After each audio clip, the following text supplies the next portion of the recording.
All right, Coach, you want to start us off? Yeah, I think it's pretty obvious, start to finish. They completely dominated us. Let our guys in the last 4 minutes competed just to make it respectable. So hats off to those guys, but they beat us in every area. They were going to not let us play a conventional game. It's 1-3-1, press, switch, back off shooters, not run conventional offense, and it forces guards to make plays. And I take full responsibility. Our guards couldn't make really any plays, missed shots, turnovers, 11 assists, 20 turnovers, so give LSU all the credit. We just got beat in every facet tonight. Parrish, start us off.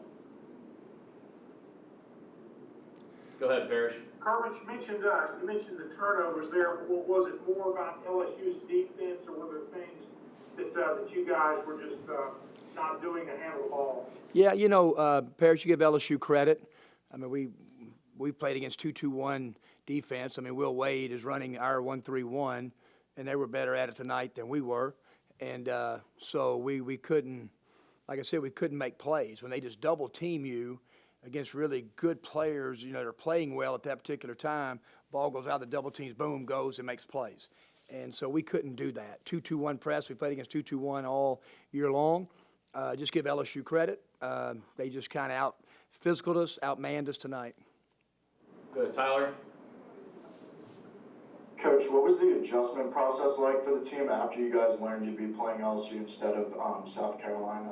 Yeah, it was really none. I mean, every team's in the same boat. You commend the SEC and commend our administration and LSU's administration. There's going to be more of those. Players, want to play and they need to play, and so it was available. Dan Leibowitz had kind of mentioned on Thursday night after we found out after practice that would you be interested with the LSU? We said, sure, just to play. We'd love to play. So both teams, the preparation wasn't the issue at all. Just LSU was just totally better. Mitch, go ahead. Coach, talk about that 1-3-1 that LSU ran against you guys. Who else runs that in the SEC, and when do you expect to see that next?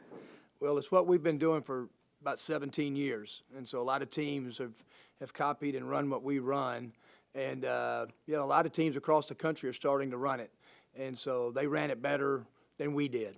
And we're supposed to be the kind of the Cadillac of running the 1-3-1 like we did against Auburn the other night. But they just have good athletes. They don't really trap us hard and wide.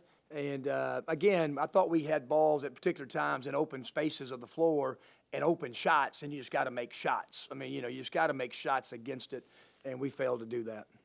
Go to Chris. Coach, KJ and Devontae both had 0 field goals in this game. Do you just kind of credit that to the defense that they were playing? Like, what really is the reason that they struggle so much? Well, I thought Devontae had a lot of really good open looks early. I thought he forced some things late. Just tonight, Javonte Smart was really good. KJ Buffin, he got a technical. I wasn't going to put him back in the game. And I just thought that, maybe KJ had a lot of bark, no bite tonight. And, so he's got to be physical. And you can't have two of your very best players to go over in high-level SEC games. You just can't. You look at their team. Their freshmen got hurt, but their 3 veteran guys all played. Walford, Smart, and Days, they all played. And that's why they've won a bunch of games. Go to Ben. Kermit, you mentioned how you were looking for your guards to make plays, and they did. Mac is the second most minutes on the team. Was that just a product of trying to get something out of your guards, or were you going in looking to get more out of him and just to give an extended look of it?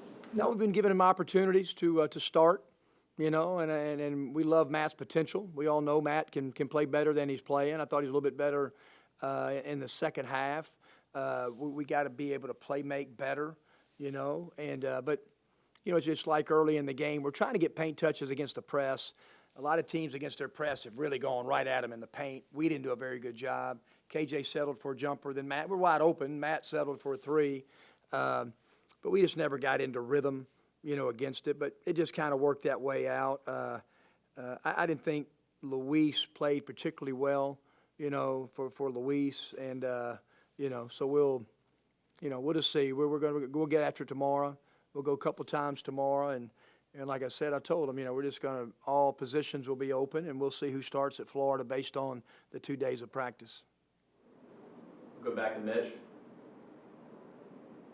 Coach, talk a little bit about the quick turnaround to play LSU and how it didn't really have that big of an effect. But talk about how that prepares you for, let's say, the SEC tournament, NCAA tournament, having that 24 to 36 hour turnaround to play another SEC team. Yeah, I mean, college basketball teams and coaches are used to it because even after our pause, we played, I think, 6 games in 13 days. So we're used to it. And it's just preparation. The film and the video is right at the touch of your finger with all the modern technology. So that's not an issue. And, both teams are in the same boat, but it does. It prepares you for quick turnarounds. And obviously our team, we didn't handle it very well, and I take full responsibility for that. Any more questions for Coach? All right, thanks, Coach. Thank you, guys.